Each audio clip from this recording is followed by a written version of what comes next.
This is a podcast about new crops. You're going to love it. Join us on The Cutting Edge, a podcast in search of new crops for Wisconsin.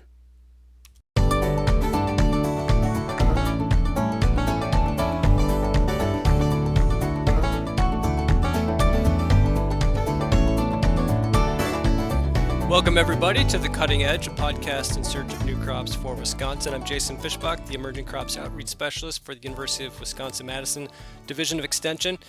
We've got a good episode for you today. We're going to talk with Li Teh, who is the grape breeder with the University of Minnesota, about their three new seedless table grape varieties. Tons of breeding behind these things, and the flavor, firsthand, I can tell you, is amazing. Stefan Mirsky is going to join me as we talk to Li. So with that, let's get going. Li, welcome. Thanks for joining Thank us. you. Thank you, Jason. Good to be on the podcast. Yeah. So these are busy days for you. You're in the middle of a rollout of these new varieties that have just been released in what, the last month or so, 2 months? 2 months. Yeah. So Yeah. you're on the road and on webinars and podcasts. And so thanks for taking the time for us. You're heading Thank out you. to Nova Scotia soon, right? For That's right. That's talks there. tomorrow. Uh-huh. Yeah. So these are grapes that aren't just backyard hobby kind of things. These are varieties that have potential on the national market, huh? Or around the country. Yeah, absolutely. I think for a long time, folks would probably appreciate that most of our table grapes that we get at the grocery store comes almost exclusively from California during the growing season. And of course, in the winter time, we get most of our table grapes from the southern hemisphere. So it would be delightful if we can actually grow these table grapes in a backyard and in the upper Midwest, where historically those grapes really can't grow in any areas outside of California. So hopefully these three varieties really present a pretty disruptive future for grape growers.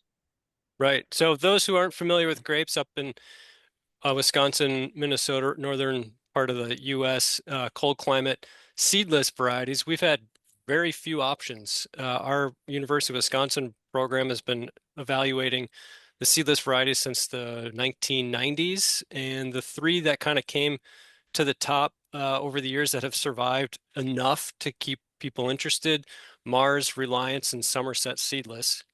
The problem with those is they're not sufficiently hardy. In our trials in Spooner, we had Reliance die back to the ground last winter, so who knows what's going to happen this winter. And quite frankly, the flavors are really not all that good. Mars in particular looks like a great, big, huge purple grape, and then you taste it and you're like, it's okay. So I don't know. Are there other varieties I'm missing that besides these new ones that were okay or that you guys had paid attention to, or was it just we didn't have anything prior to these new varieties? Yeah, I think you hit the nail on its head. Most of the good varieties that have been that growers in the upper Midwest have been growing really centered on these three grapes. And I would add to these would be some of the seeded grapes, for example, Bluebell, Swenson Red, Swenson White to some extent. And those, they are seeded, so most of the time growers really plant them with the expectations that they may make juice, jellies, and jams and to some extent, fresh eating grapes if they can deal with the seeded nature of these grapes. But really the important thing is that a lot of these grapes have been mostly just have mediocre flavors, and the one that we have today to showcase from the new releases from University of Minnesota, Amber Glo, Shadow Glo, and Lumi Glo, they really have outstanding flavors. Right. Well, so that was the situation. So enter the University of Minnesota breeding program. How did these three new varieties come to be? Tell us a little bit about the breeding program and how you go about making new varieties like this. Yeah, the U.S. and Minnesota fruit breeding program sort of at a larger scale had really begun over 125 years ago. And at the time, the breeding effort was really centered on trying to figure out, is there any fruit crop that we can develop that will grow and thrive in the upper Midwest? And that really changed significantly over the years, as most of the audience appreciate. There have since been Honeycrisp apple that has totally transformed the apple industry worldwide. And then, of course, there have been a lot of great progress in wine grape breeding. Think about some of these pioneering varieties like Frontenac, La Crescent, Marquette, Itasca, and really there has been some sort of table grape breeding effort happening in the program, and especially during the sort of in the wake of the National Prohibition Act. But by and large, the program is really largely known for its wine grape breeding prowess. And I would say that for these three new varieties for the table grapes, we've really begun breeding them in 2004. So a couple of them was actually bred in 2004, and then the other one was 2008. And so really it took a long time to do a lot of these evaluations and trialing for us to be confident in saying that this really delivers on both the viticulture side and also the tasting and the quality aspect of the grapes. So these particular varieties, new grape varieties are coming from controlled crosses, right? Parent one, parent two, cross them, Yep. evaluate offspring. How many cycles of selection or crossing did you have to go through to get to these three varieties? Yeah, that's a good question. I think for folks that are interested to know, is just in terms of sort of the technology behind it. Most of the crosses that we do really rely on traditional breeding, and that means that thinking about the two parents that we want to combine the favorable traits, and then just making those traditional crosses. So no GMO is involved. There's no gene editing involved as well. And so the idea is that we would make these crosses between the complementary parents that we want to combine the characteristics. And then we'll do a lot of evaluations.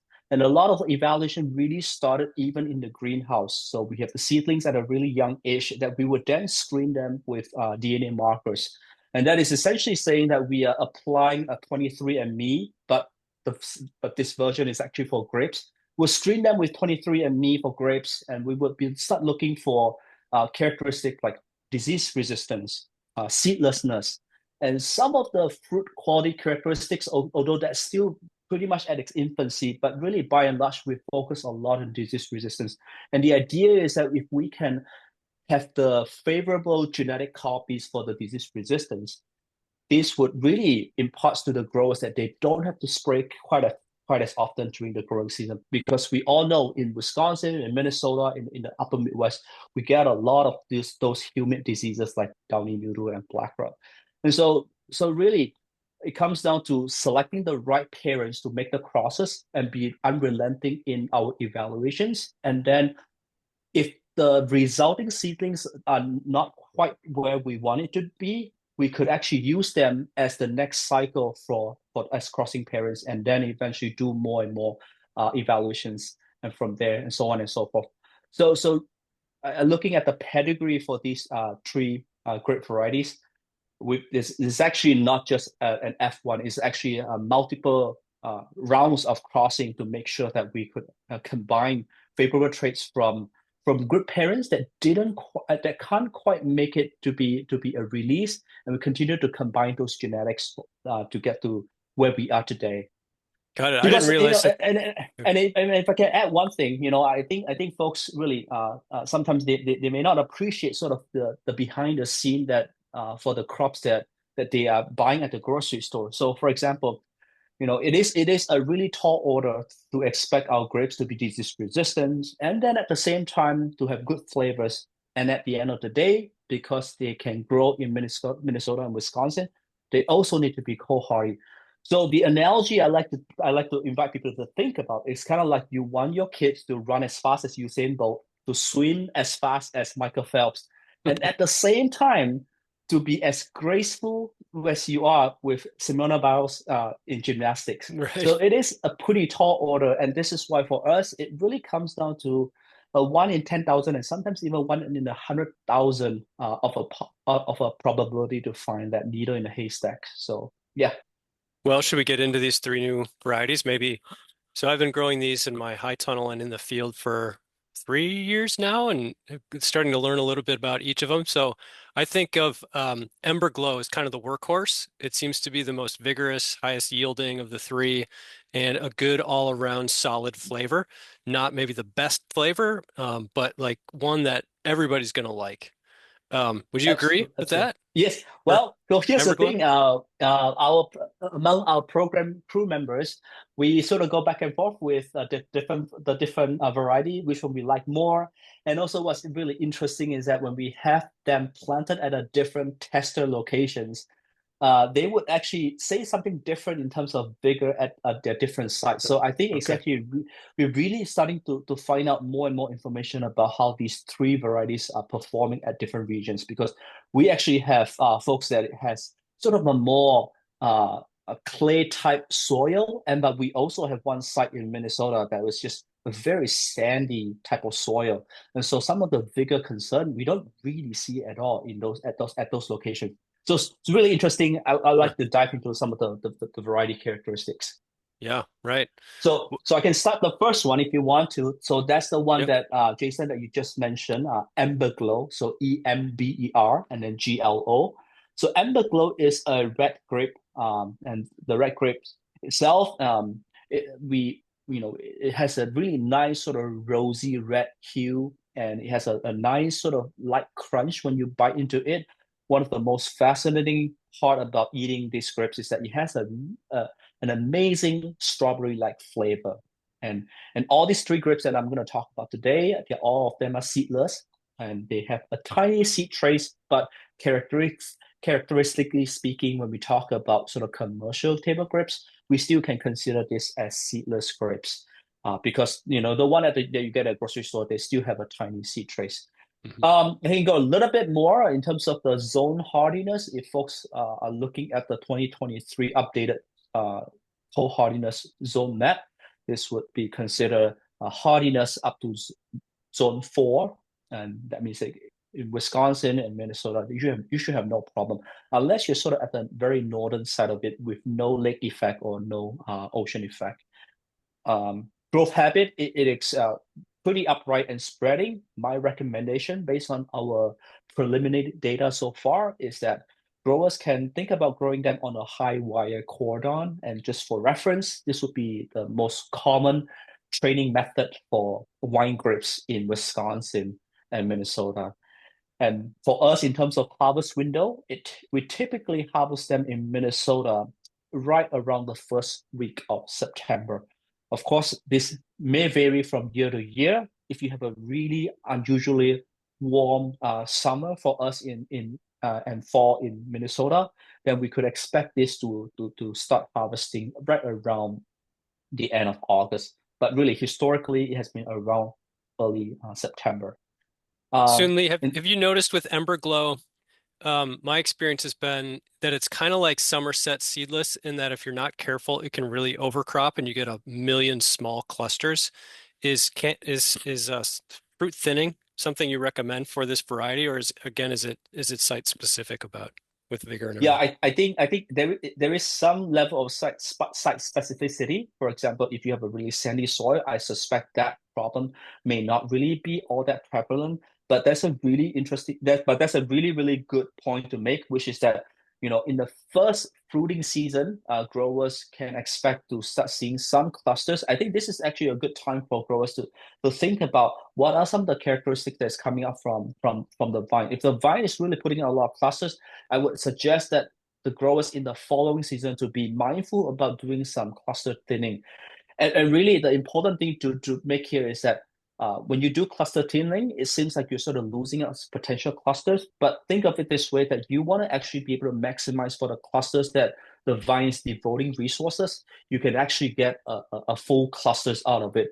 And also at the same time, you are really preparing the vine well for the following winter. Because if you overcrop it, your vine's going to struggle dramatically in the wintertime, especially this winter that we are experiencing. Yeah.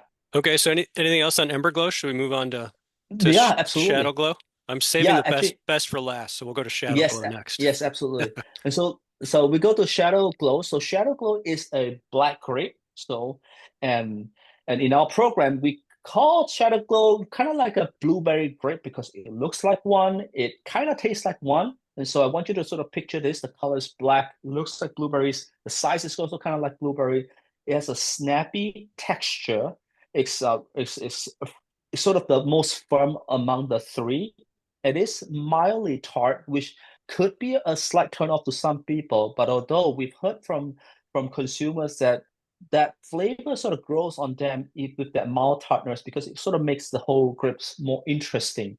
Um, Of the three, Shadow Glow is the one that's typically last to harvest. So if you're thinking about sort of extending your window of harvest, if Amber Glow is early September, Shadow Glow tends to be the second or the third week of September in Minnesota.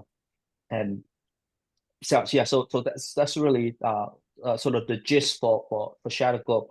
You notice that I didn't really give a description for how the flavor characteristics is for Shadow Glow because it's really hard to describe Shadow Glow's fruit flavor. We would most of the time we just say that it has an interesting flavor, not in the sense of a Midwestern word interesting, but it's just interesting in the sense that it has a little bit of a blueberry hint. There's also like mildly tart. So yeah, Though I kind of describe it using sounds seems to be the best way. So when you first eat it or put it in your mouth, you're like, huh. And then like a second later, this is good. I don't know yeah, what quite why it's good, but it is really good.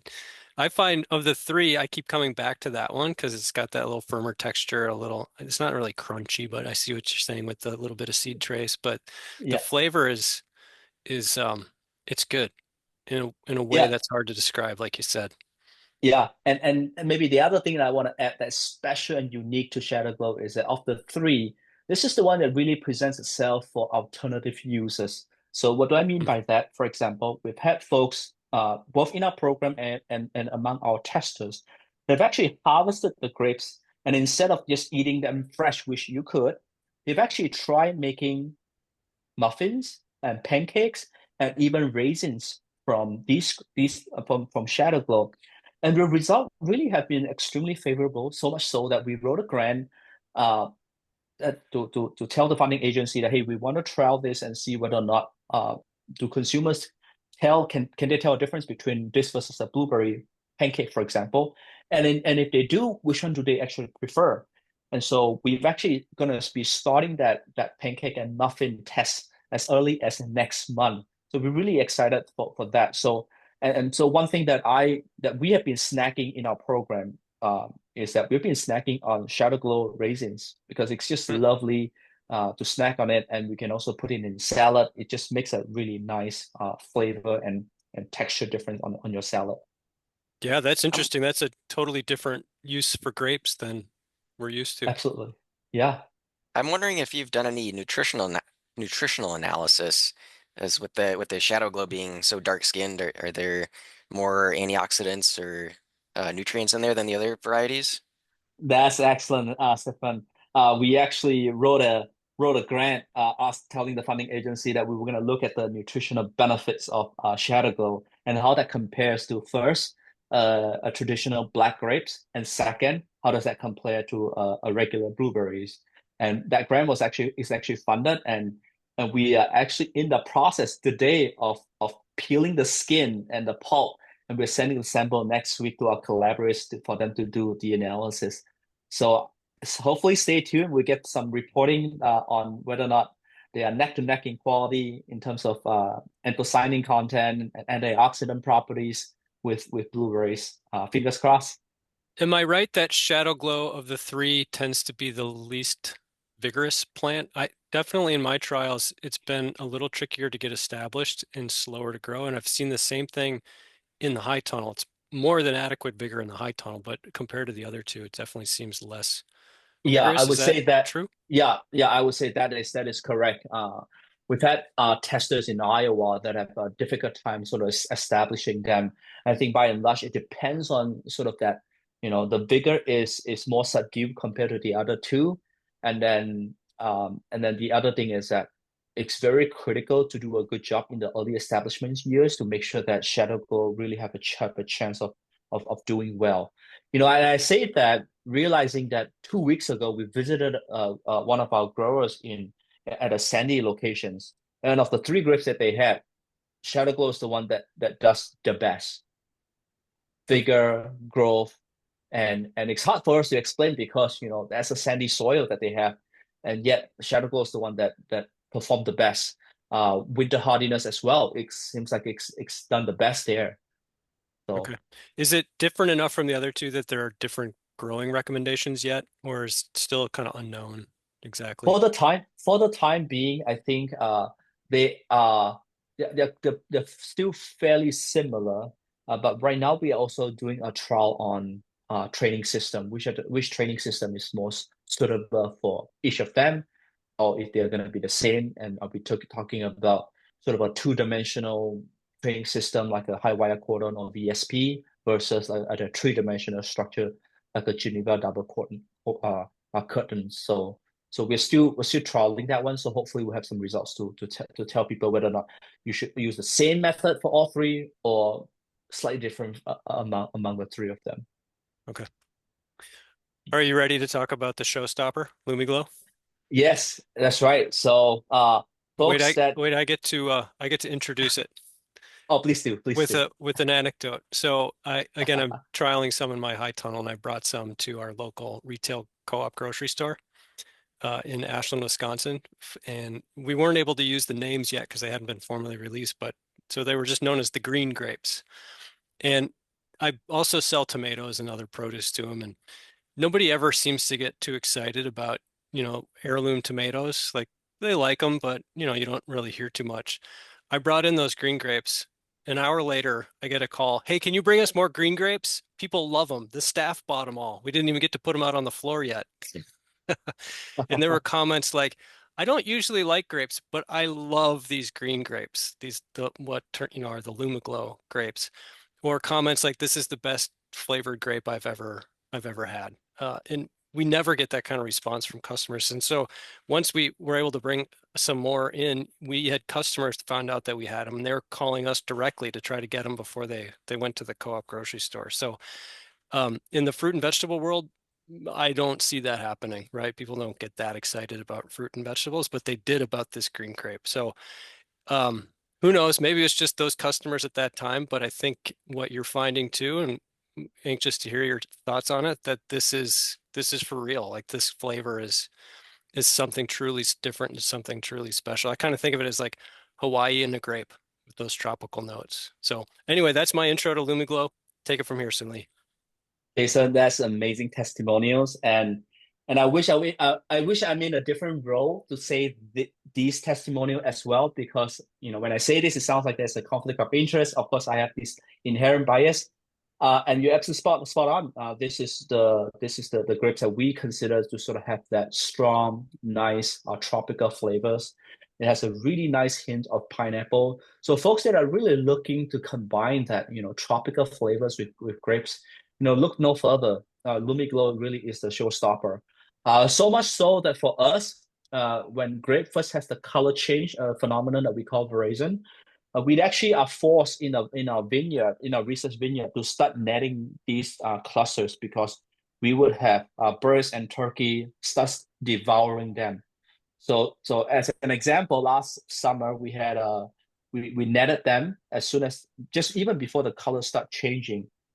And then that weekend, we come back, and then we realized that a turkey has sat on a net and actually pecked through our LumiGlo clusters. And so we were left, sort of stranded for the rest of the season, where we actually had to triple net all our LumiGlo grapes. But I'm not saying this to sort of scare growers who are thinking about adopting LumiGlo, but this is really to show just how amazing of a flavor it is.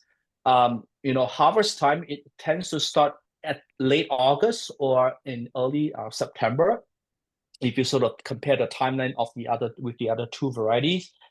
And what's really nice about this is that when you can, as a grower, you can think about harvesting them over a course of 2 to 4 weeks, or you can also harvest them all at once. But with these grapes, it's so easy to tell when they are ready, because you can actually smell the tropical flavor even a few rows away from these grapes. And so the fruit description that we have with this is that the color wise, it has a really nice, vibrant golden green, and it has a refreshing tropical flavor profile, and has a fragrant pineapple notes. And it's also seedless. And so let me just give a quick wrap up of all three of them. Like I said, all three of them are seedless with minor seed trays. Another important thing is that because we talk about these as a table grapes, if you want to think about sort of storing them and selling them at your fruit stand, or for sort of a more domestic market, they can store well in the in cold storage for 4 weeks. And so we've done this test before. We store them in cold storage with sulfur dioxide gas pads, and we can store them really well for 4 to 6 weeks, no problem. Yeah. So Lumiglo, my experience, it definitely turns green pretty early. Um, Yep. but until you get, I think you said that golden yellow. I think that's the Yep. apt term is before it starts to turn that golden color, it really is pretty tart. It's That's good, but right. it's pretty tart and it's bright Yep. green and it's tempting to pick it. And it Yep. does seem to get that golden color that you do need some sun on it. And so Yep. maybe For some sure. summer canopy thinning to get those clusters exposed. Is that right? Absolutely. Okay.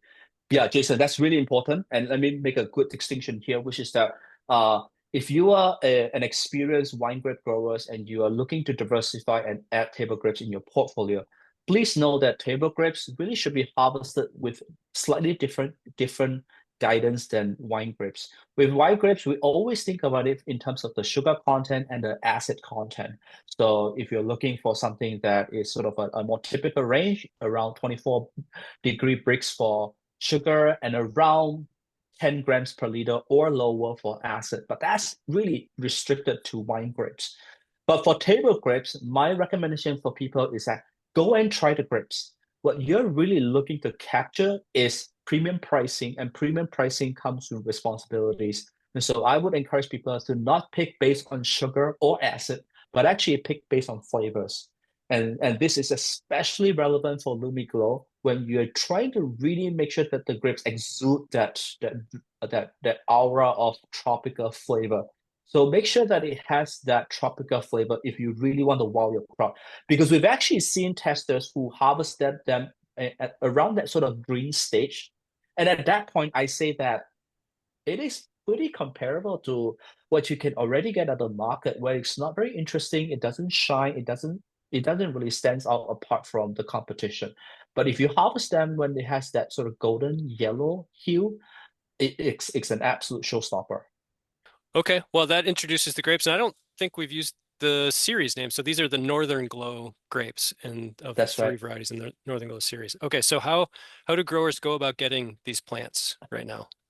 Yeah, so as Jason mentioned earlier at the beginning of the podcast, this was just released 2 months ago.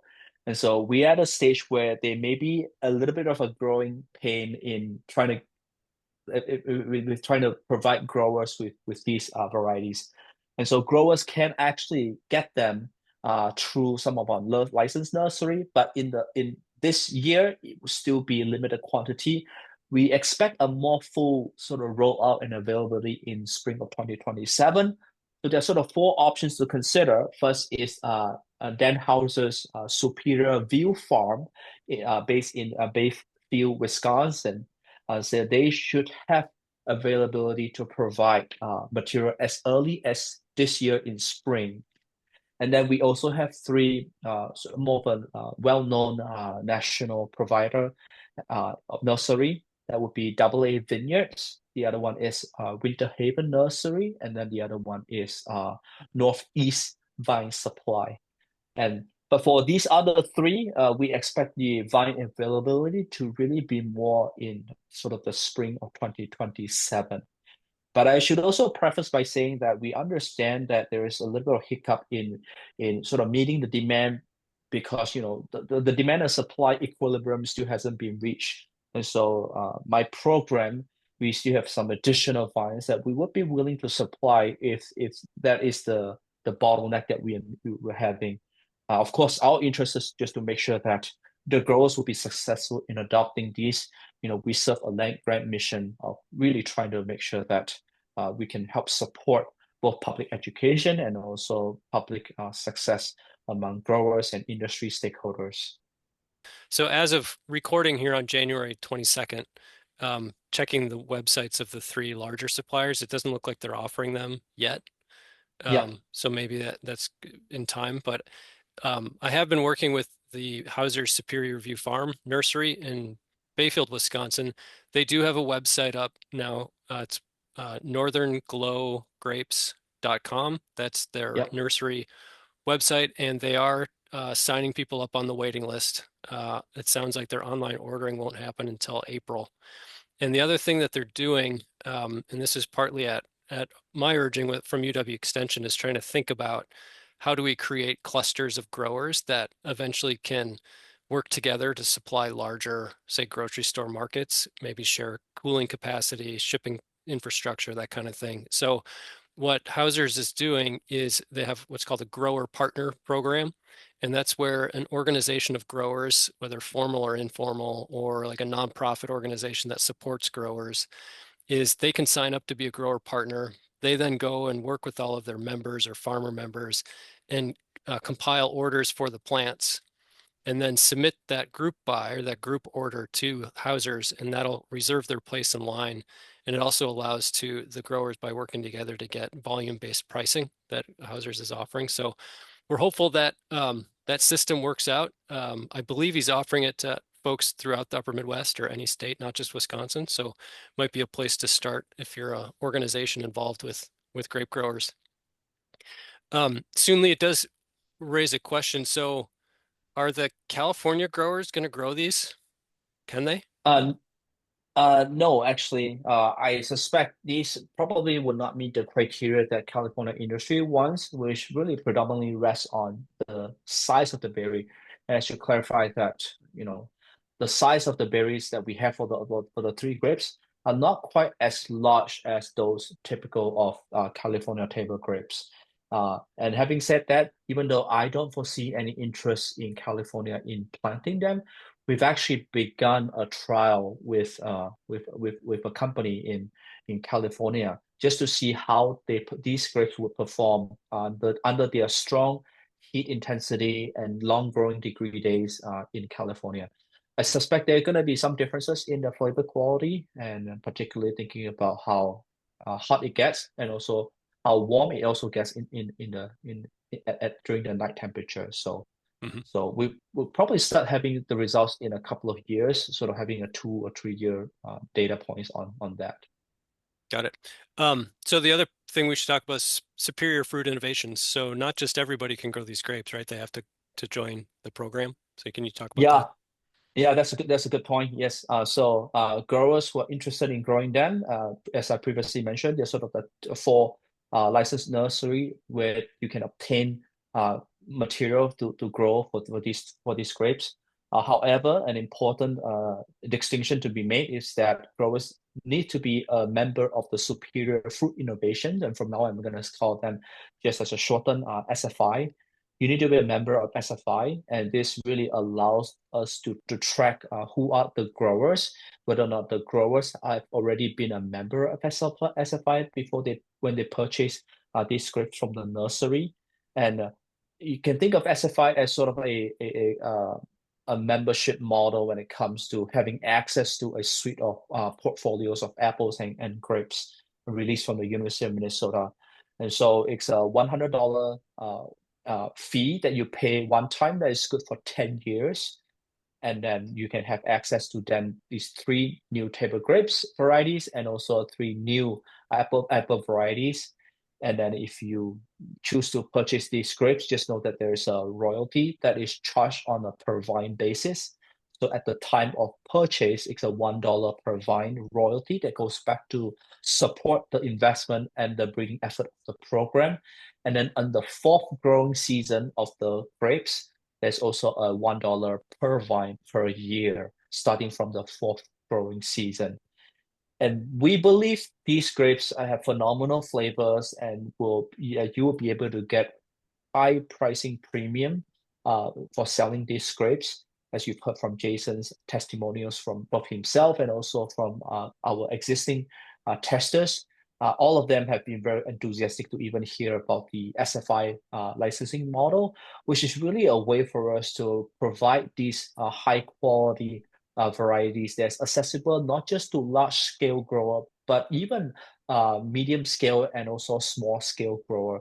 So it's really a way to sort of level the playing field for everyone.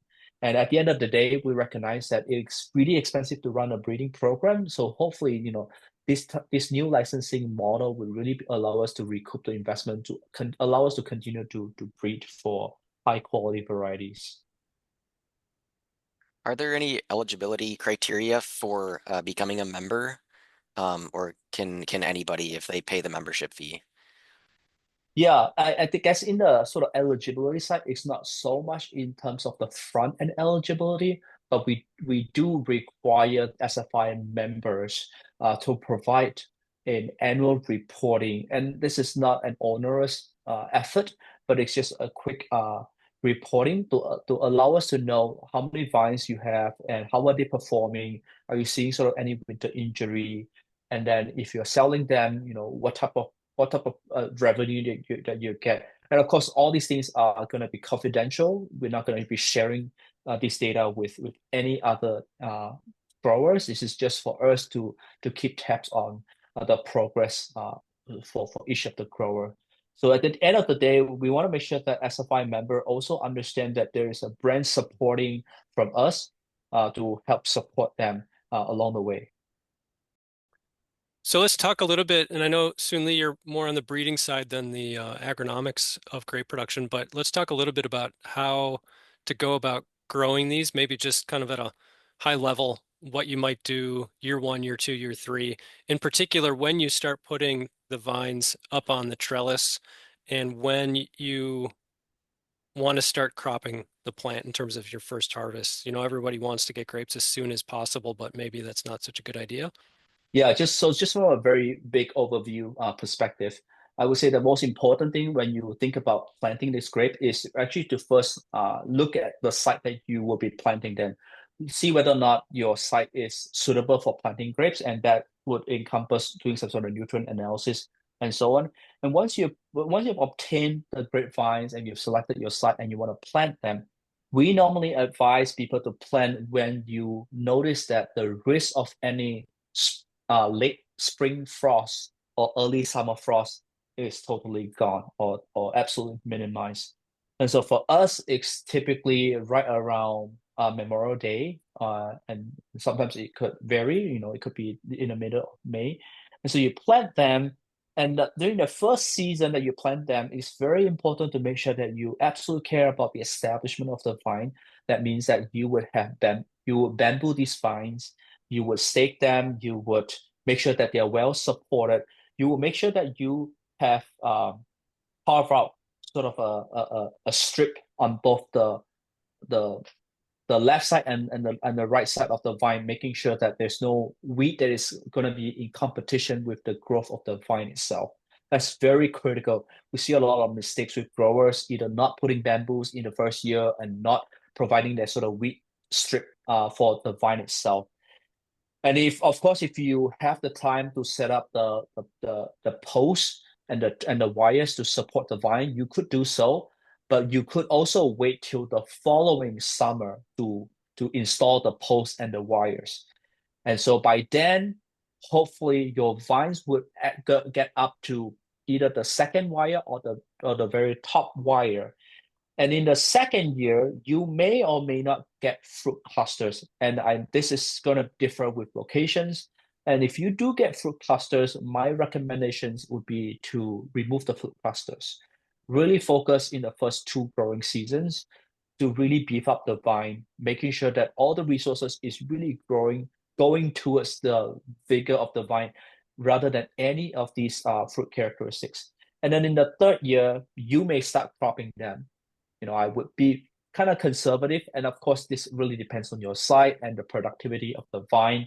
If a vine is doing really well, you can expect at least a 60% of a crop load. But if your vine, you feel like it's still looking like it's trying to establish itself, then go milder in terms of the cropping itself. Please be very cognizant in the first 2 to 3 years to make sure that the vine is well protected against any frost damage. And so, um, you know, if you need to, I would say in the first year, you can even put like a sort of a cotton or some sort of wrap tubes around them in the first year, just as an additional protection. Because at this early stage, they just becomes a delightful dessert or salad for deers, for any of the predation. So that's sort of the overview that I have. And of course, there's going to be like fertilization, care for diseases. And that really comes down to doing a lot of scouting it's not an owner's task. We just advise people go and check out your vine once every week, once every 2 weeks, if you can. If you can, try not to do it sort of, oh, I'm only planting them, so I don't look at it until in the winter time. Are there any insects or disease that are unique to these particular seedless table grape varieties, or is it just the usual assortment of that affects all grapes that kind of have to worry about? Yeah, so far, we've really only been seeing sort of the common pathogen that infect them. Of course, one of the biggest concern we have would be how would these groups perform against spotted wing Drosophila?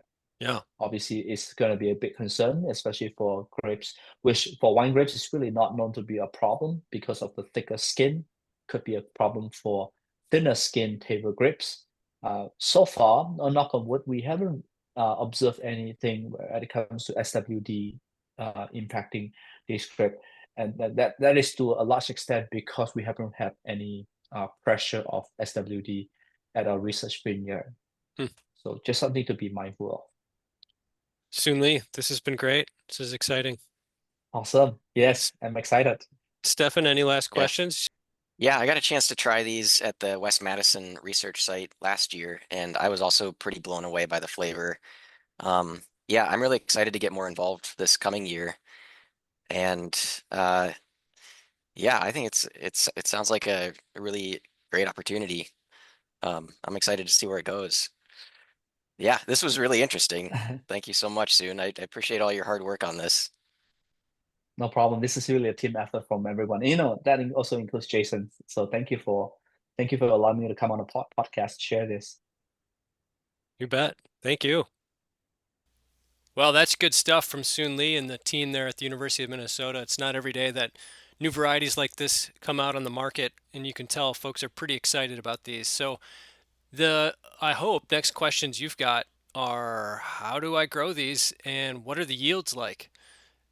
We've got replicated field trials in both states, and our oldest one in Wisconsin from the West-Madison Ag Research Station. We've got 4 years of yield data. So we're going to have Amaya Tucha from the University of Wisconsin-Madison on our next podcast, and will tell us about the trials, tell us about the results. Amaya will tell us how to grow grapes in great detail, and tell us what she's learned from these trials. So stay tuned, subscribe to the podcast to be notified, and thanks for listening.